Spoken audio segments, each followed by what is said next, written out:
That's what we're looking for. That's gonna be a no-brainer right there. Biggin.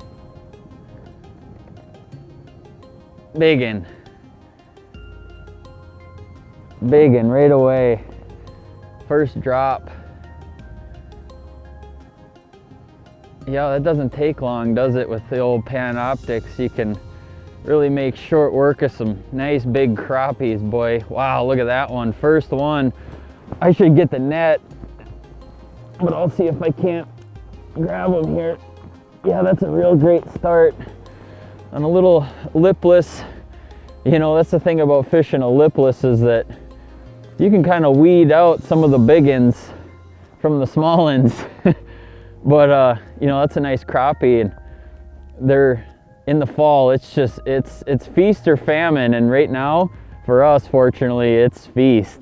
Wow! Jesus Jones! Wow! You're probably gonna want to roll on a lot of this. Yeah. Well, I mean, some of it, because I mean, it's just gonna this is incredible school of crappies right here.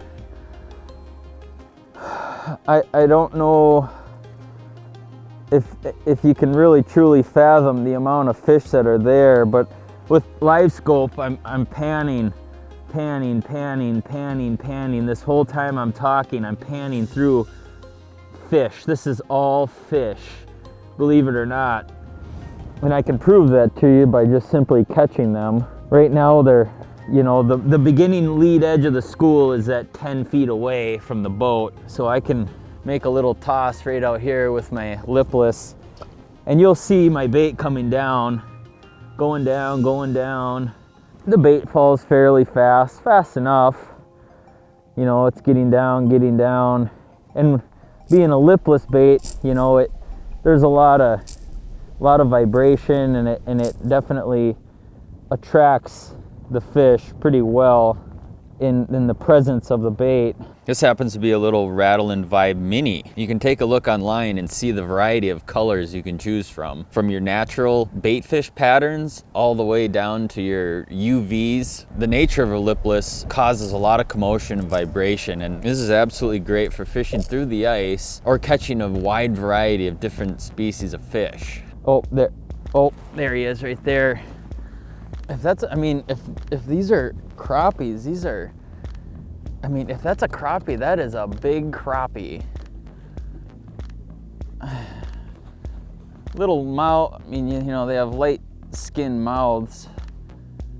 What do we have? Yeah, it is a big crappie. Another big crappie. Look at that, beautiful. Oh my goodness, that is fun. On that little lipless bait, you know, it's pretty as a picture.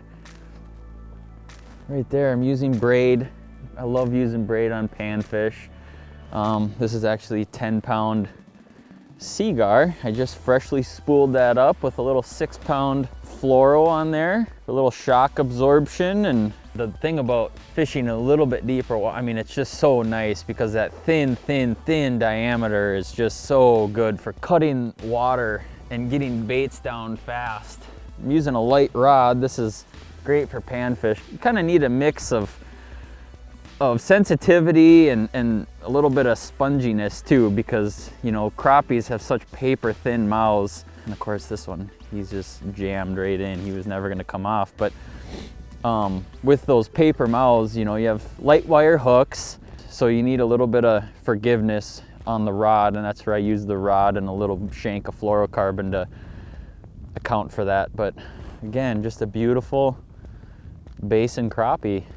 Yeah, that's a good time right there. That's what that Garmin's telling me. I just threw it right over kind of the middle of the school. Give it a little rip or two. Coming up, I'll meet him down. Oh, that one crushed it. That one actually knocked slack into the line. That is fun. Look at that rod.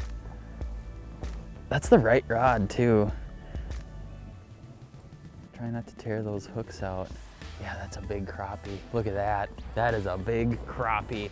Come here, get in the boat. Oh, right in the upper beak. Nice big black crappie. You know, up here we have black crappies. There's white crappies and black crappies, and that's what we have. But this would work very well for the white crappies as well, you know, where you have more of them down south. We have predominantly black crappies, and I'd treat them both the same. You know, if you got over a school of white crappies, they're gonna hammer this thing just as well. See my bait going down here at the 20-foot mark. Now I'm just kind of keeping us off of the school a little bit, the best that I can. See, they're already starting to come up for it. Got him.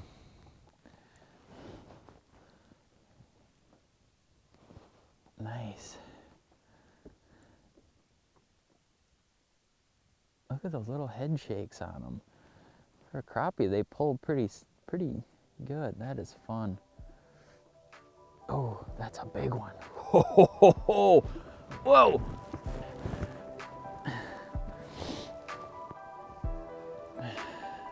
Cool. The thing about the fall is these fish start consolidating, and they get to be pretty easy to find if you have the right electronics and the know-how. That's the biggest thing is you know, finding fish in the fall can be a little daunting, but if you spend your time behind the wheel looking and driving, and you can see I circled this basin. I started small and I started making bigger rings and bigger rings using the big motor, and finally found something that perked my interest and dropped the trolling motor down with LiveScope, and sure enough, you can pinpoint where they are and get right over them. No messing around.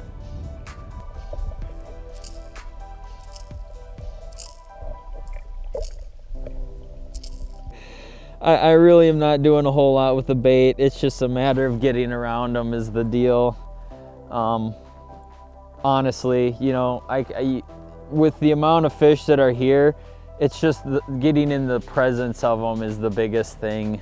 I don't know how to. God, that's a big one. Good grief. Look at that. You know, a lot of the big ones are, if you get them, oh my gosh. Wow.